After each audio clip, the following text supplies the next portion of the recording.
غنیمت کی باتیں ہیں جو کہ سمجھنا جو ہے ہر ایک کے بس کی بات نہیں ہے، لیکن یہ سمجھنا ہمیں بہت ضروری ہے، کیونکہ دین اسلام نے بڑے ہی آسان طریقے سے قرآن پاک کے ذریعے اور نبی کریم صلی اللہ علیہ وآلہ وسلم کے ذریعے ہمیں سمجھا دیا ہے کہ ہمیں زندگی گزارنی کیسے ہے۔ اگر ہم سب سے بڑی جو ہماری زندگی کی سب سے بڑی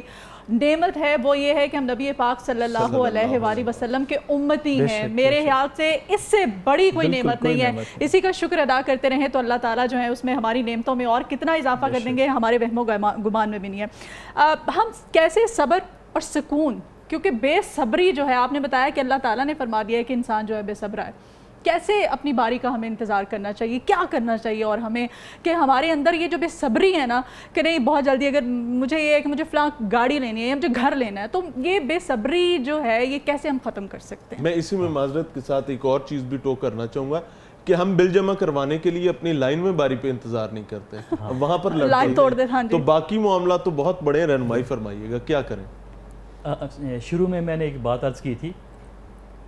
کہ اللہ رب العزت نے جس نے ہمارا جسم بنایا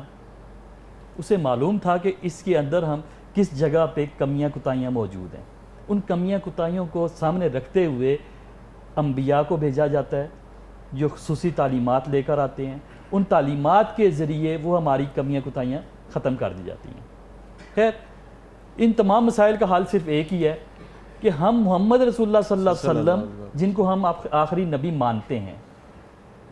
پرابلم یہ ہے کہ ہم مانتے ہیں، ہم اقرار تصدیق بالقلب، اقرار باللسان اور عمل بالجوارح کے ساتھ اگر اس کو ماننا شروع کر دیں تو یہ ساری پریشانیاں ختم۔ سبحان اللہ کے رسول صلی اللہ علیہ وسلم نے زندگی کے ہر پہلو کو الگ الگ کر کے آپ کو بتا دیا۔ اب مختصر بات کرتے ہوئے میں بتاتا ہوں، راستے دو ہوتے ہیں، میاں صاحب آپ کے پاس ایک نعمت ہے، میرے پاس نہیں، اب ہوگا کیا کہ اس کو میں کسی رائٹ رانگ کو دیکھے بغیر اس کو حاصل کرنے کی کوشش کروں گا، ایک تو راستہ یہ ہے، لیکن کیا اللہ نے مجھے کوئی ایسا راستہ بھی دیا ہے کہ جو ٹھیک ہو اور میں اس جگہ پہ پہنچ بھی جاؤں؟ ہم اس کو تلاش کریں نا۔ اب اس کے لیے میں بڑی ایک اہم مثال دینے لگا ہوں، جب ہم لوگوں کی نعمتوں کو دیکھ کے بے صبری کر کے حسد کا شکار ہو کے ہم غلط قسم کے اقدام اٹھانا شروع کر دیتے ہیں اور صبر کا دامن چھوڑ دیتے ہیں، اگر ہم ایسا نہ کریں تو اللہ رب العزت ہمیں ہمارے نصیب کے اندر وہ نعمتیں دے سکتا ہے۔ بالکل، میں نا اس کو ایمان کی حد تک اس چیز کا قائل ہوں کہ اللہ تعالیٰ ہمارے نصیب میں وہ چیزیں کر سکتا ہے، لیکن یہاں پر میں ایک سوال ضرور کرنا چاہوں گا کہ ہمارا ایک پوری اگر مسلم امہ کی بات کی جائے، پاکستان کی بات کی جائے، ہمارا سب سے بڑا عذاب جو ہے وہ ہمارے درمیان موجود کرپشن ہے، اور کرپشن کا بنیادی مقصد وہی ہے کہ ہم وہ چیز اچیو کرنا چاہتے ہیں جو ایکچولی ہماری نہیں ہے۔ اب اس ضمن میں جب آپ یہ بات کہتے ہیں کہ اللہ تعالیٰ سے دعا کریں، خواہش کریں، اللہ تعالیٰ آپ کو ضرور دے گا، نارملی ہوتا کیا ہے کہ ہمارا ایک بہت بڑا طبقہ ایسا ہے جو عیش و عشرت کی ایک علامت نما زندگی کو دیکھتا ہے، اس کے بعد اس کو گمان کرتا ہے، اس کی خواہش بھی رکھتا ہے اور اس کے لیے سیدھے رستے پہ بھی چلتا ہے، پھر ایک مخصوص وقت کے بعد وہ اس چیز کو کاؤنٹ کرتا ہے کہ یار میں نے تو اتنا عرصہ ہو گیا لبا کچھ نہیں، تو پھر وہ دوسرا رستہ اپنا لیتا ہے کہ یار وہ بھی تو میرے ساتھ چلا تھا، آج وہ کہاں ہے اور میں کہاں پہ ہوں، پھر وہ ڈنڈی مار لی جاتی ہے۔ تو کیا ہم نے اپنی منزل اس نعمت کو بنا لیا ہے؟ اگر ہم اپنی منزل اللہ کی رضا کو رکھیں تو کیا یہ زیادہ بہتر نہیں ہوگا؟ میں یہی آپ کو بتانا چاہ رہا ہوں کہ بنیادی طور پہ ہم شارٹ کٹ کے چکر میں نا غلط ہو جاتے ہیں۔ جیسے کہ آپ نے بتایا کہ حضرت علی، آپ نے بڑا مختصر کر کے بتایا، میں وہ حدیث سناتا ہوں۔ سب سے پہلے یہ حدیث اگر آج ہم اپنے بچوں کو سکھا دیں، اس ایج میں سکھا دیں، جب بڑے ہوں گے وہ کرپشن نہیں کریں گے۔ حدیث کیا ہے؟ حضرت علی رضی اللہ تعالیٰ عنہ نماز عصر کا وقت ہو چلا ہے، سفر کے اندر ہیں اور ریگستان میں ہے جہاں پر کوئی درخت نہیں، کوئی ایسی جگہ نہیں جہاں سواری کو باندھا جا سکے۔ انہوں نے تیمم کیا اور انتظار کرنے لگے کہ یار سواری کو میں کیسے باندھوں، اگر نہ باندھا تو یہ کہیں نکل گئی تو پیادل ریگستان میں سفر نہیں ہو سکتا۔ اتنی دیر میں دیکھا ایک شخص وہاں پر کھڑا موجود نظر آیا، کہا اے فلاں میرے پاس آ ذرا، میں نے نماز پڑھنی ہے، میری سواری کو کچھ دیر کے لیے تو پکڑ لے گا؟ ہاں ہاں لازمی۔ اچھا جب پکڑ لیا تو حضرت علی رضی اللہ تعالیٰ عنہ نے بڑے سکون سے نماز ادا کی۔ نماز ادا کرنے کے بعد اسی جگہ بیٹھے دل میں ارادہ کیا کہ اس شخص نے بڑے سکون سے میری نماز پڑھوا دی، تو میں اب 2 درہم دینار انعام کے طور پہ، شکرانے کے طور پہ اس شخص کو میں دوں گا۔ اچھا، یہ ارادہ کر کے جب اٹھے اور پیچھے دیکھا تو سواری ادھر ہی کھڑی ہے، اس کے اوپر سے ذرا لے کر وہ شخص غائب ہو۔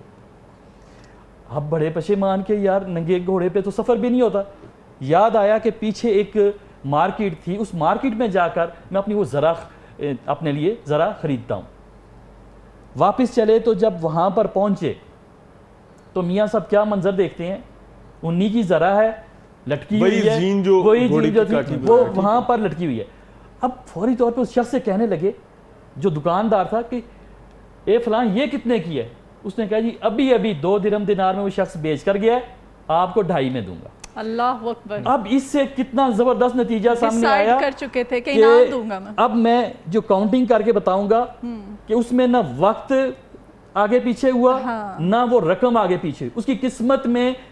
رقم لکھی ہوئی تھی، حلال یا حرام راستہ اس نے اپنانا تھا۔ اگر وہ تھوڑا سا صبر کرتا تو حضرت علی جب اس کے پاس پہنچتے وہ اس کو پیسے دے رہے ہوتے، لیکن چونکہ وہ پہلے چل چکا تھا، وہ دکاندار سے حرام کے وہ پیسے لے رہا تھا، نہ وقت اپ ڈاؤن ہوا اور نہ رقم، یعنی پیمانہ ایک ہی ہے۔ آپ کو اللہ تعالیٰ نے اگر دینا ہے تو بالکل دینا ہے، اسی وقت دینا ہے اور اتنا ہی دینا ہے، اتنا ہی دینا ہے، اور اسی لیے نہ وقت سے پہلے نہ مقدر سے زیادہ۔ اب اگلی بات جو اگر ہم اس بات کو واپس آ کر کنٹینیو کریں بریک سے، کیونکہ اس وقت نعت رسول مقبول صلی اللہ علیہ وسلم کے لیے ہمارے ساتھ سید شفا علی زنجانی صاحب موجود ہیں، بسم اللہ فرمائیے گا۔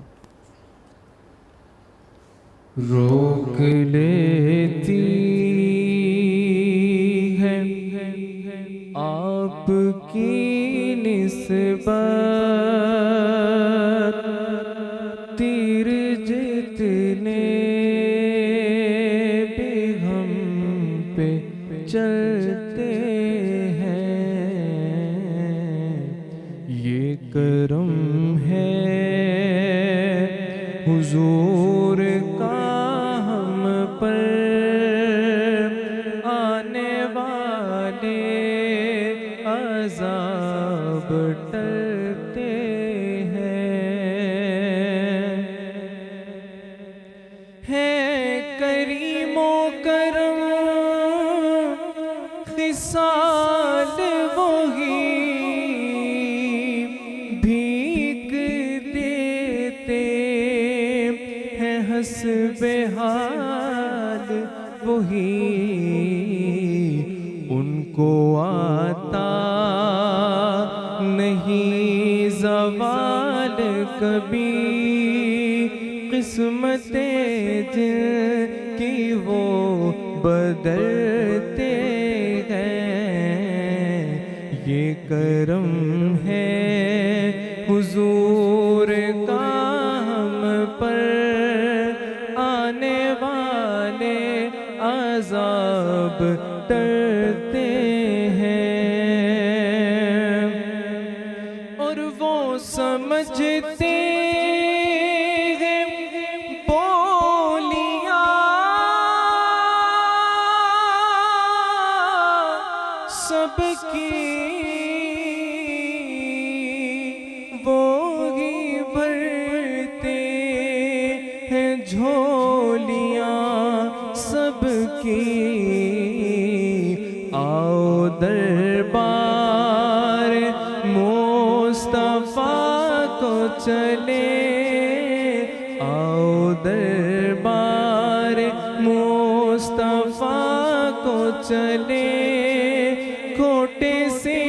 کے وہیں پہ چلتے ہیں، یہ کرم ہے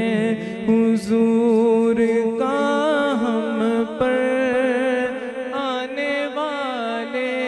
عذاب ٹلتے ہیں، اور اب کوئی کیا ہمیں رلائے گا، ہر سہارا گلے لگائے گا، کیونکہ ہم نے خود کو گرا لیا ہے وہاں،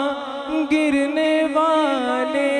جہاں سنبھلتے ہیں،